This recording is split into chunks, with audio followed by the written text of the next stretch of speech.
Call an ambulance. Hurry up. My husband, who always rubbed me the wrong way, collapsed on the floor in a greasy sweat. The paramedics arrived immediately. They quickly checked my husband's condition and put him on the stretcher. Then they said to me, "Are you his wife, aren't you? Could you come with us to the hospital?"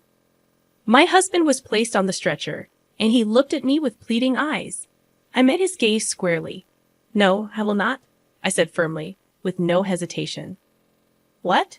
My husband's voice came out as if he had lost his mind. "This man is a stranger, so I am not coming. Please take care of the rest." "Wait, Lydia, what?" "Wait." I then confronted my husband with something I had been carrying in my pocket for the past few days. The moment he saw it, his face turned even paler. "How dare you treat me like a slave all these years? This is my revenge. I will never forgive you. My name is Lydia. I'm a 36-year-old housewife, living in a rented apartment with my husband, Caleb. I was introduced to Caleb by a colleague at work when I was still employed full-time.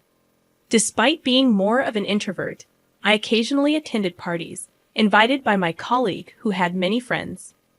One day, I reluctantly agreed to join a barbecue with his friends. There, I met Caleb. Surprisingly, we connected instantly despite my initial reservations. Caleb, the outdoorsy type, turned out to be sociable and humorous. We exchanged contact information, went out for dinner and shopping, and eventually started dating. After several years of dating, Caleb proposed, and we got married. Caleb had always been kind, taking me out of my indoor lifestyle.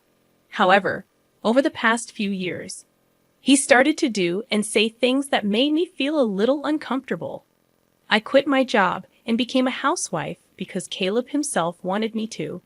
However, he often made sarcastic remarks about it. For example, when I got sick and was late cooking dinner, he would say, "Lydia, why isn't my dinner ready yet?" "Hi, sorry, I was sick today. I had a rest earlier, and I couldn't get up. Can you go take a bath first?" He would reply, "Huh, what's that? You're a housewife. You should at least take care of the meal." Caleb never seemed to worry about my health, which made me very sad. Another time, I mentioned a reunion in my hometown, saying, "Hey, Caleb, there's a reunion coming up in my hometown. I'll finish my chores, so can I go?" He would simply respond with, "Suit yourself." Well, being a stay-at-home wife is great, you know. I envy you, Lydia. You get to play around with the money your husband makes. Although Caleb was usually really nice to me, carrying my purse and bringing me flowers after work, there were times when he acted like a jerk. I even thought maybe he wanted me to work, so I suggested taking a part-time job. However, Caleb insisted that was not the case, and in the end, I remained a full-time housewife. One day, one of Caleb's relatives called me out of the blue. I picked up the phone feeling a little defensive. The relative on the other end of the line called my name in a panic, "Lydia. Caleb's mother has collapsed." I froze at the unexpected words. According to my relative, she had gone to visit my mother-in-law a few hours earlier and found her lying in the yard. An ambulance had rushed to the scene and taken my mother-in-law to a general hospital. In a panic, I ran out of the house and arrived at the hospital. I was told that her condition was still unpredictable. As we discussed this, Caleb came running in out of breath. We moved to the hospital room to check on my mother-in-law, who was sleeping in bed. Her body was covered with various tubes, and it was painful to watch. "Mom," my husband called out to her, but she did not respond. Caleb stayed in the hospital room for the rest of the day, and I decided to go home to gather everything needed for the hospital stay. After a while, my mother-in-law recovered enough to sit up by herself. However, it was difficult to do anything without someone's help. I was glad she could get up, wondering if she would be able to walk again with continued physical therapy. As her discharge date approached next week, I said this to Caleb, and then he started to say something I didn't understand. "Oh yeah, are you ready? We'll be leaving this house next week, so you'd better start packing our stuff." I couldn't comprehend what he meant. Caleb seemed annoyed, as if he didn't like my reaction. "We don't need this house since we are going to live with my mom at my parents' house. You are still as dense as ever, aren't you? Does that mean I'm going to live with my mother-in-law after she gets out of the hospital? I never heard anything about that. Did you decide to move in together without talking to me? Have you already canceled the lease on this house? When I said that, my husband became even more grumpy. Of course, I've already canceled the lease. It's the right thing for us to do as a family, to live together and help her. Don't tell me you don't want to live with her, do you? I'm the one who makes a living, so I won't accept any complaints, he said, and went back to his room with deliberate footsteps.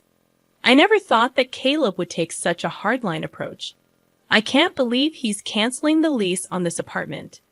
I have no choice but to move out. I know he is worried about his mother, but this is too much. I sighed deeply. A few days passed, and suddenly I was living with my mother-in-law. I had never been a caregiver before, so everything was new to me. I had to spend most of my day feeding, bathing, and toileting for my mother-in-law.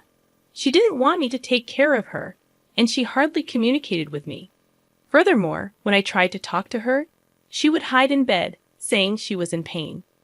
When my mother-in-law was healthy, we didn't have a bad relationship. In fact, we sometimes exchanged delicious-looking snacks we found at the department store. Perhaps she was too frail to care for others. On the other hand, my husband Caleb, who had forced us to move in together, rarely came home. After work, he would go out for drinks and come home in the morning. Even on his days off, he would find some reason to go out. When he came home, all he did was play video games in his room. I decided to talk to Caleb while he was playing games. I know you can't avoid working overtime or drinking with your colleagues, but can't you at least help me take care of your mother when you're at home?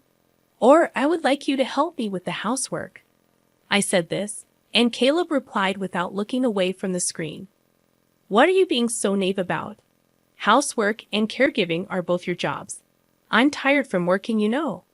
Oh, I'm almost out of coffee. Go make me some and clean this room, okay? And oh, take these to the dry cleaner. I need them by Wednesday. My husband spoke one-sidedly and threw his work clothes at me. This time I was annoyed and retorted, "That's enough. I've been doing housework and taking care of your mother every day for the past month without a break. Why can't you at least help me a little?" Caleb then slammed the game controller down on the desk, stood up with a mighty thud, and said, "How dare you talk to me like that? Who do you think you owe your livelihood to? If you have a problem with me, then get out. Come on, get yourself together and get out." Well, I feel sorry for my mom. She's going to be left alone without anyone to take care of her. That being said, I couldn't say a word. It's true. I only have a little money saved up, and I can't leave my mother-in-law, who can't do anything for herself. Holding back my emotions, I picked up his suit and left the room. After about 6 months of such a difficult life, my mother-in-law suddenly passed away. I woke up in the morning and went to check on her like I always do. But that day, she was no longer breathing. I called an ambulance and took her to the hospital, but it was too late. Caleb was in tears and sad. I don't know why, but I couldn't cry. I felt cold when I saw Caleb crying. Without hesitation, I thought to myself, you didn't do anything to help her. When I realized that I don't have to take care of her anymore, I felt a sense of relief. I felt guilty for feeling that way. Time passed so quickly. After the funeral, I suddenly realized that 2 weeks had passed since my mother-in-law was gone. It was time to organize her belongings. After my husband left for work, I started cleaning my mother-in-law's room. I put her favorite clothes and accessories into cardboard boxes one after another. But there weren't many, so the work was over soon. Next, I opened the cabinet by my mother-in-law's bedside. There was almost nothing in it, but there was a big can on the bottom shelf. I thought I had seen it somewhere before, and it was a can of assorted sweets I had given her when she was still in good health. I wondered why it was there. I'd opened the lid of the can, and there was a letter inside. When I picked up the envelope, I found the words "Dear Lydia" on it. I hurriedly opened it and looked inside. In trembling letters, there was a message for me. "Lydia, I am sorry for making you take care of me. I was ashamed of myself for forcing you to work for me every day. I was also ashamed of my son, Caleb. I know how bad he was to you, Lydia. You should leave him and live your life the way you want. My mother-in-law knew everything. She knew that her son was being selfish, and that I was suffering from it. At the end of the letter, she wrote, I am glad that I was able to spend the last days of my life with you, Lydia. Thank you. At that moment, I cried for the first time since my mother-in-law passed away. It was as if everything I had been holding back was flowing out of me. I cried and cried until my tears ran dry, and then I made up my mind. I would divorce my husband. 10 days have passed since I found the letter from my mother-in-law. My husband is still treating me like a slave. Lydia, I'm missing one of my socks. Where is it? Oh, and take my car to the car wash today. You've got nothing to do, right? He's going out with his colleagues for golfing today. I guess he's completely forgotten about it, but today is our wedding anniversary. Well, I don't even care about it anymore. What are you going to do while I'm golfing? You can't just sit around, you know. You have to prepare dinner, clean my room, clean the bathroom. You have a lot to do. His arrogance left me speechless. Hey, can you hear me? Bring me my sock and a jacket. Hurry up, or I'll be late. At that moment, Caleb fell to the floor, clutching his stomach. He was in pain and sweating. He told me to call an ambulance, as if he was trying to squeeze out the worst. I froze at the sadness of the situation, and my husband yelled at me, Hurry up, you're really useless. Can't you even call an ambulance? Hearing these words, I became strangely calm. Then I called 911, and within minutes, an ambulance arrived with paramedics. The paramedics quickly assessed Caleb's condition and placed him on a stretcher. As they put him on the stretcher, they said to me, You're his wife, aren't you? Would you come with us to the hospital? Caleb looked at me with pleading eyes as he was placed on the stretcher. I looked him right in the eye and said, No, I will not. I said that firmly, with no hesitation. Caleb's voice came out as if he had lost his mind. This man is a stranger, so I am not coming. Please take care of the rest. Then I confronted Caleb with something I had been carrying in my pocket for the past few days. The divorce papers that I was forced to sign when we had a fight a while ago. My husband had always told me that if I disobeyed him, he would serve me with the divorce papers. Caleb tried to snatch the divorce papers from me, but he couldn't seem to move due to the pain, so he had to lean back on the stretcher without any efforts. Excuse me, but please leave now, I said. As I said this, the paramedics finally took my husband away in the ambulance. He must have looked like a poor husband whose wife had given him a divorce. He should be embarrassed.